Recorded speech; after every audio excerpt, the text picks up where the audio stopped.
मराठी में कहावत है, कर नाही त्याला डर कशाला. कुछ किया ही नहीं तो डरते क्यों, हाथ कंगन को आरसी क्या. संसदेचं हिवाळी अधिवेशन पार पडलं. या अधिवेशनात महाराष्ट्रातील महाविकास आघाडीतील राष्ट्रवादी शरद पवार गटाचे खासदार माननीय श्री अमोल कोल्हे यांनी संपूर्ण संसद भवन दानानं सोडली. त्यांच्या भाषणाकडे आणि त्यांच्या भाषणातील मुद्द्याकडे मोदी, शाह आणि संपूर्ण सभागृह पाहतच राहिले. तर अमोल कोल्हे नेमकं कोणत्या विषयावर बोलले, ज्यावेळी संपूर्ण सभागृहात शांतता पाहायला मिळाली, तर चला ऐकूया. महोदया, महाराष्ट्र के विधानसभा चुनाव में कई मतदाताओं को आशंका है कि या तो उनका दिया हुआ वोट खो गया या फिर चोरी हो गया. लेकिन दरोगा ने कहा ऐसा कुछ नहीं हुआ. और इसलिए महाराष्ट्र, सर ये तो लोगों का कहना है, इसलिए महाराष्ट्र के सोलापुर जिले के मार्कड़वाड़ी के लोगों ने बैलेट पेपर पर यह जानने की कोशिश की कि उनका मत गया कहां. लेकिन प्रशासन ने इस पर रोक लगा दी. इन्होंने, मैं ये डिस्क्लेमर ही देता हूं, मैं ईवीएम से आया हूं, लेकिन जिन मतदाताओं की ये आशंका है उन मतदाताओं की बात यहां रखना मैं समझता हूं मेरा कर्तव्य है.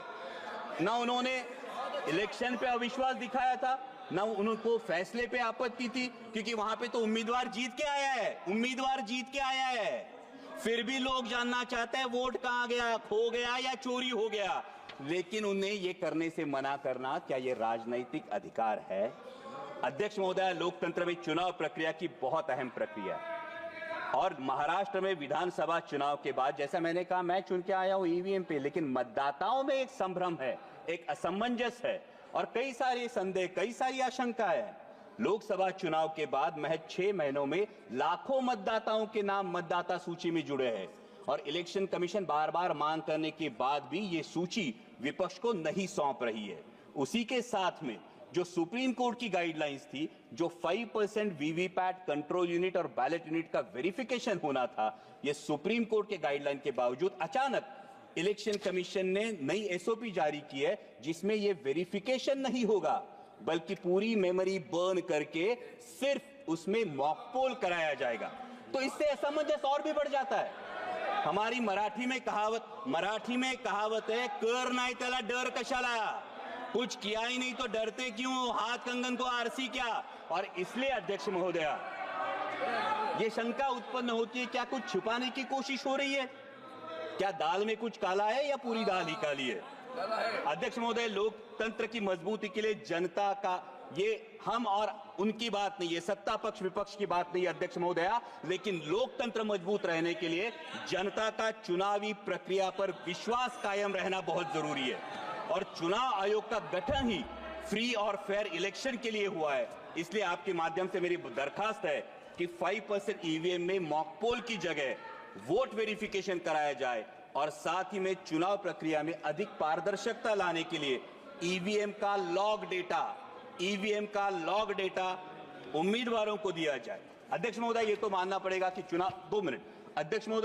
पड़ेगा कि चुनाव आयोग मतदाताओं की सुविधाओं के लिए हमेशा जागरूक रहता है.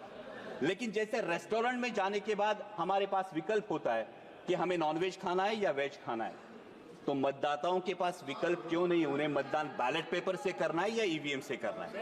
जिसका बैलेट पेपर पर विश्वास हो वो बैलेट पेपर से मतदान करे, जिसका ईवीएम पर विश्वास हो वो ईवीएम पर मतदान करे. ये अवसर है अध्यक्ष महोदया, देश के, विश्व के सबसे बड़े लोकतंत्र के पास एक अवसर है कि अमृत काल में माननीय प्रधानमंत्री जी के नेतृत्व में एक ऐसी व्यवस्था बने कि पूरे देश में मतदाता को पता चले कि उसका वोट गया कहां है. तभी तो लोकतंत्र मजबूत होगा. और अंत में इतना ही कहूंगा अध्यक्ष महोदय, राष्ट्र प्रथम के साथ स्वतंत्रता प्रथम, समानता प्रथम, बंधुता प्रथम और धर्मनिरपेक्षता प्रथम का अगर हमारे जीवन में अंगीकार हो तो वर्तमान में संविधान का सम्मान और बढ़ेगा और भविष्य में हमारा लोकतांत्रिक गणराज्य विश्व की महाशक्ति बनकर उभरेगा. और इसीलिए छोड़ो कल की बातें, कल की बात पुरानी, नए दौर में लिखेंगे मिलकर नई कहानी, हम हिंदुस्तानी. जय हिंद. अमोल कोल्हे यांनी महाराष्ट्रात आता जे विधानसभा निवडणूक पार पडली त्याकडे लक्ष केंद्रित केले. त्यांनी मार्कड़वाडी सारख्या गावचा असणारा बॅलेट पेपर विषय सभागृहात मांडला. ज्यांना बॅलेट पेपरवर मतदान शक्य असेल त्यांना बॅलेट पेपरवर मतदान घेऊ द्या, ज्यांना ईव्हीएमवर पाहिजे असेल त्यांना ईव्हीएमवर घेऊ द्या, असं बोलताना ते म्हणाले, या देशात स्वतंत्र आहे का नाही, कर नाही त्याला डर कशाला, हातच्या कंगनाला आरशा कसा आला, अतिशय महत्त्वाचे आणि ज्वलंत प्रश्न अमोल कोल्हेंनी आपल्या भाषणातून मांडले. याबद्दल तुम्हाला काय वाटतंय कमेंटमध्ये नक्की सांगा. व्हिडिओ जास्तीत जास्त शेअर करून लाईक करा आणि आमचं 20 मराठी यूट्यूब चॅनल अवश्य सबस्क्राईब करा. जय महाराष्ट्र.